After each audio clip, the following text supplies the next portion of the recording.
The International Workers' Association is an international federation of anarcho-syndicalist labor unions and initiatives, based on the principles of revolutionary unionism. The International aims to create unions capable of fighting for the economic and political interests of the working class and eventually, to directly abolish capitalism through the establishment of economic communities and administrative organs run by the workers. At its peak, the International represented millions of people worldwide. Its member unions played a central role in the social conflicts of the 1920s and 1930s. However, the International was formed as many countries were entering periods of extreme repression, and many of the largest IWA unions were shattered during that period. As a result, by the end of World War II, all but one of the International's branches had ceased to function as unions,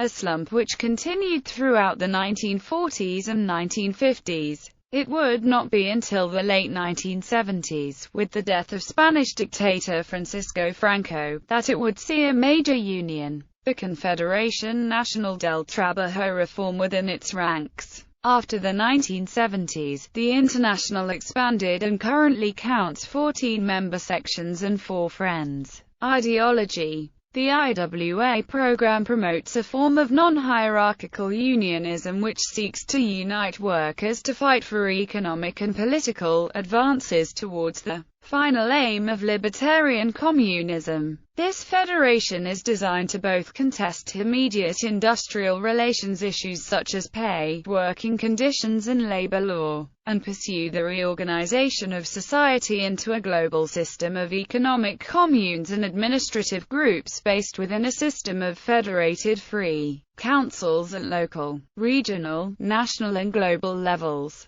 This reorganization would form the underlying structure of a self-managed society based on pre-planning and mutual aid, the establishment of anarchist communism. The IWA's principles, goals and statutes state its role as being to carry on the day-to-day revolutionary struggle for the economic, social and intellectual advancement of the working class within the limits of present-day society, and to educate the masses so that they will be ready to independently manage the processes of production and distribution when the time comes to take possession of all the elements of social life. The IWA explicitly rejects centralism, political parties, parliamentarism and statism, including the idea of the dictatorship of the proletariat, as offering the means to carry out such change, drawing heavily on anarchist critiques written both before and after the Russian Revolution, most famously Mikhail Bakunin's suggestion that if you took the most ardent revolutionary, vested him in absolute power, within a year he would be worse than the Tsar himself. It also rejects the concept of economic determinism from some Marxists that liberation would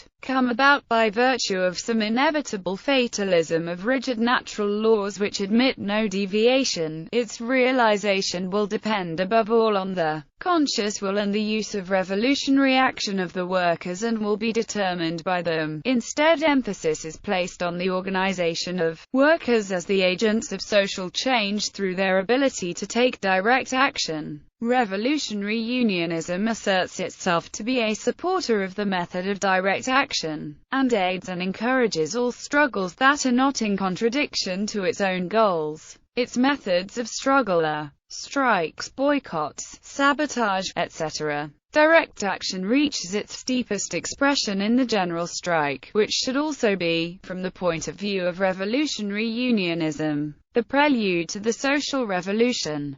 Only in the economic and revolutionary organizations of the working class are there forces capable of bringing about its liberation and the necessary creative energy for the reorganization of society on the basis of libertarian communism. Statutes of the IWA policies. The IWA rejects all political and national frontiers and calls for radical changes to the means of production to lessen humanity's environmental impact. From an early stage, the IWA has taken an anti-militarist stance, reflecting the overwhelming anarchist attitude since the First World War that the working class should not engage with the power struggles between ruling classes, and certainly should not die for them. It included a commitment to anti-militarism in its core principles, and in 1926 it founded an international anti-militarist coalition to promote disarmament and gather information on war production, while regarding industrial acts such as strikes, boycotts, etc.,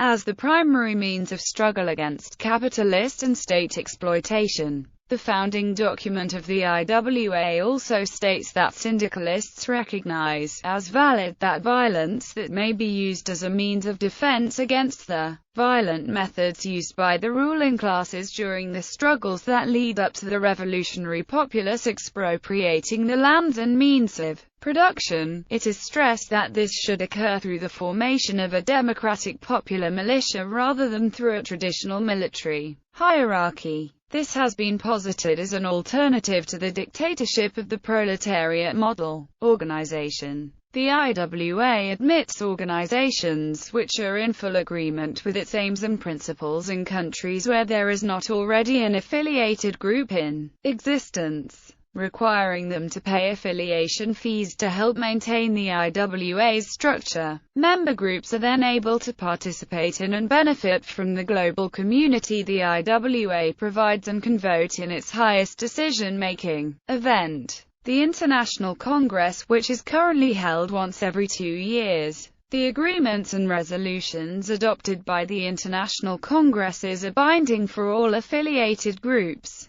The sample flowchart on the right shows the relationship of the individual to the organization within Britain and Ireland IWA affiliate, the Solidarity Federation. If an individual wishes to change the organization's policies, they must win agreement from their local to formally place the idea before Federal Conference, which in turn, if other locals agree, may place the idea before the IWA as a whole for a decision. While federal offices are mandated by the Federal Conference, they have no influence over policy making other than through their own locals. No permanent positions of paid or elected authority are present at any stage within the International and its affiliates. Instead, unpaid volunteer positions are created to deal with administrative issues, and individuals are restricted to carrying out these activities within a mandate decided directly by their peers and subject to instant recall. Beyond the collective agreements of the IWA itself, all decision-making takes place within base units organized by geography or trade. As most applicable, administration of the IWA's functions is carried out by the Secretariat, consisting of at least 3 people residing in the country nominated by the International to take on the role. The IWA also elects a Secretary-General, who acts as a liaison and representative for the International but again, does not wield any direct powers over policy. The Secretariat may only hold office for 2 terms concurrently. For specific tasks, such as financial audits, separate commissions are set up. Internal communications are maintained through each member group's international secretaries, and through wide circulation of members' own internal publications. Informal online communication is also a mainstay of this process.